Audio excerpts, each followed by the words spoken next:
memo. Now for the top story. Not another view of this. Joining us from Washington, Republican Congressman and presidential candidate Ron Paul. Do you fear Iran intruding on the whole Persian Gulf if the United States, as you asked for in the debate last week, left the region? Do you fear that? Well, I fear that they might want to do that, but I think our policy is leading to that. Everything that we do enhances the Ahmadinejad crowd in Iran. There's a dissenting force in Iran, and everything we do to undermine that government, we have our own CIA over there now trying to undermine that government. In doing that, we bring all their people together, so the ones who want to dissent and oppose him are, they lose their power to do so. So I would say our policy is doing everything conceivable to enhance Iran. Just the whole invasion of Iraq has helped Iran. Well, that may or may not be true. They're the one. It may or may not be true. I mean, it's a debatable issue. I'm not going to say it isn't true, but it's a debatable issue. But look, as we saw in the summer war last year, Iran can arm and finance a force like Hezbollah and cause a lot of trouble. And the United States doesn't have anything to do with that at all.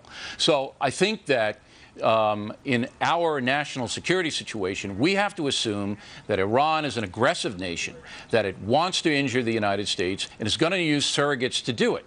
Now, if you have an Iran actively seeking nuclear weaponry, as you do, and if you have the ability of that country to hand it off to a Hezbollah or an al-Qaeda or anybody else, you withdraw from the region, you give them carte blanche to do what they want. Do you not, Congressman? See, I think you're concerned about the wrong country right now, because more than half of the al-Qaeda that are committing suicide in Iraq right now are Saudis, and nobody even talks about that. I'm concerned about all the things, but when they're seeking a nuclear weapon, when a country's seeking a nuclear weapon that's a danger to the USA, a stated danger, and you want to withdraw from the theater, that gives them carte blanche to do what they want, does it not?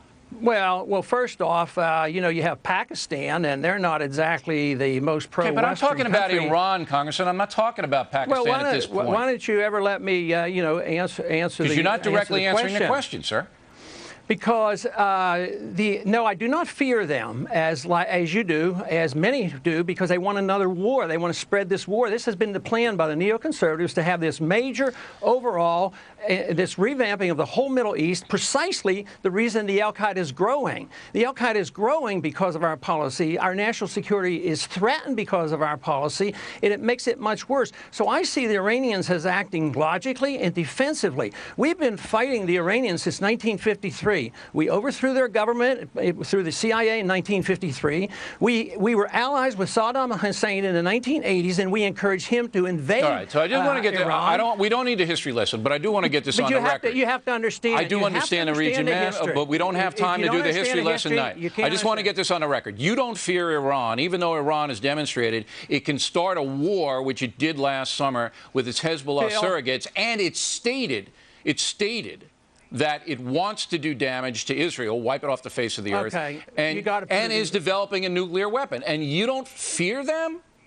Yes, I worry about it. I'm concerned about it. But what I'm saying is the very policy that you advocate is encouraging that.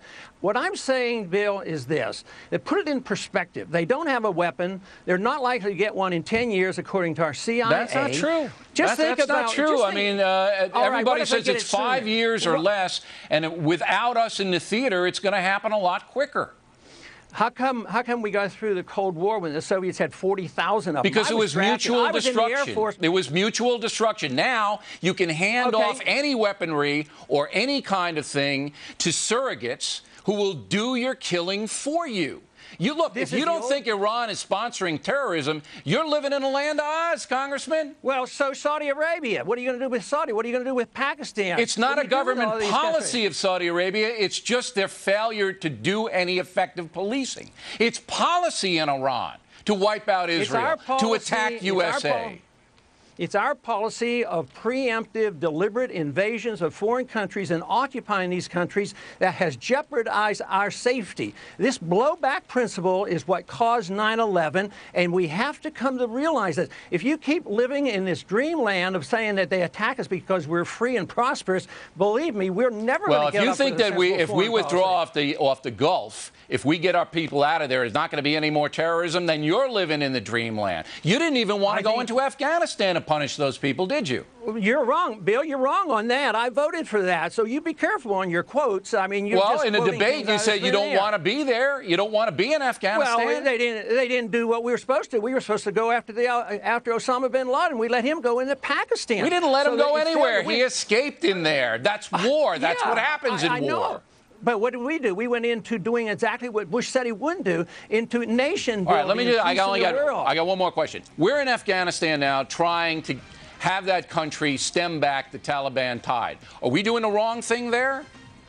Right now, we're doing the wrong thing because we didn't do what he was authorized to do. The president ignored going after bin Laden, and we don't need to be in nation building. We need to defend this country and defend our national security, and our national security interests are not served by the policy that we're following in the Middle East. It's undermining our national security. Congressman, we got it. We'll have to come to realize it. We got it, and we appreciate the lively debate. Thanks for appearing tonight.